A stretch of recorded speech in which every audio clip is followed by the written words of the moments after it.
हैं डॉक्टर साहब, जिस तरीके से हम देख रहे हैं मंकी पॉक्स के हवाले से कुछ खौफ भी है कि ये किस तरह की बीमारी है, वायरल है और किस तरह मुख्तलिफ है ये बाकी वायरल बीमारियों से। मैं चाहता हूँ ज़रा आप डिटेल से बताएं कि मंकी पॉक्स का जो वायरस है ये बेसिकली है क्या? बहुत शुक्रिया जी। ये वायरस है जो पॉक्स वायरस की जो फैमिली है उसमें से है, जिसमें पहले स्मॉल पॉक्स भी थी और इसको पॉक्स वायरिडी कहते हैं।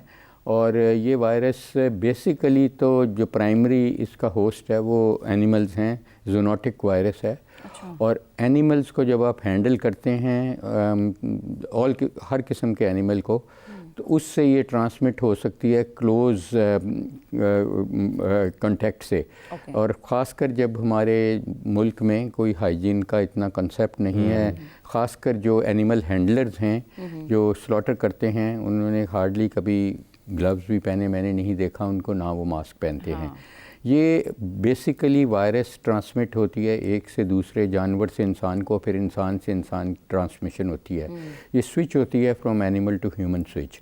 तो वो बहुत इम्पॉर्टेंट है कि इसको उस स्टेज पे रोका जाए, उस स्टेज पे लाइसेंस किया जाए स्लॉटर हाउसेस को, जो मंडियाँ हैं, मवेशी मंडियाँ हैं, उनको लाइसेंस किया जाए और उनको एजुकेट किया जाए अबाउट सेल्फ हाइजीन। और क्योंकि उसमें सिर्फ यही नहीं, और भी बहुत बीमारियाँ इसी तरह एनिमल से स्विच होके ह्यूमंस में आती हैं। जैसे कोविड-19 था, वो भी आपको पता है कि चमगादड़ों के फॉर्म से हुई और फिर उस चाइना में वुहान में जो केसेस रिपोर्ट हुए और पूरी दुनिया में फैल गए।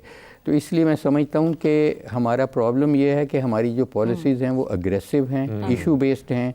आज हम इसकी बात कर रहे हैं, जब ये केसेस ख़त्म होंगे या अनफॉर्चुनेटली अल्लाह को प्यारे हो जाएंगे, फिर आप भी भूल जाएंगे, हम भी भूल जाएंगे, पूरे गवर्नमेंट तो वैसे ही बहुत मुश्किल है। तो मैं यही डॉक्टर साहब आपसे पूछने वाली थी कि लाहौर, सिर्फ लाहौर की मैं अगर बात करूँ तो लाहौर की हद तक अभी तक 21 केसेस ऐसे हैं जो कि रिपोर्ट हुए हैं। तो आपको लगता है कि आने वाले वक्त में अल्लाह ना करे कि सूरत हाल तशवीशनाक हो सकती है? और ये भी बताया गया कि क्या हुकूमत को इस हवाले से फिर कोई हेल्थ इमरजेंसी की तरफ जाना चाहिए? देखिए, मैं आपको एक पब्लिक हेल्थ का असूल बता देता हूँ। उसूल ये है कि अगर कोई भी इस किस्म का एक केस रिपोर्ट होता है तो उसका यूजुअली 8 से 10 केसेस मुआशरे में होते हैं जो रिपोर्ट नहीं हो रहे।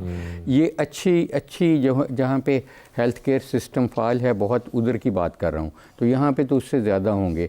मेरा नहीं ख्याल कि जब जनरल प्रैक्टिशनर के पास, जीपी के पास जाते भी हैं ये केसेस, तो वो इनको डायग्नोज कर पाते हैं। ना उनके पास सहूलत होती है, ना उनके पास ये एजुकेशन है, ना उनको पता है इन चीज़ों का। अब आपका एक प्रोग्राम हो रहा है जो वो देख रहे होंगे, शायद उनको कुछ आगाही हो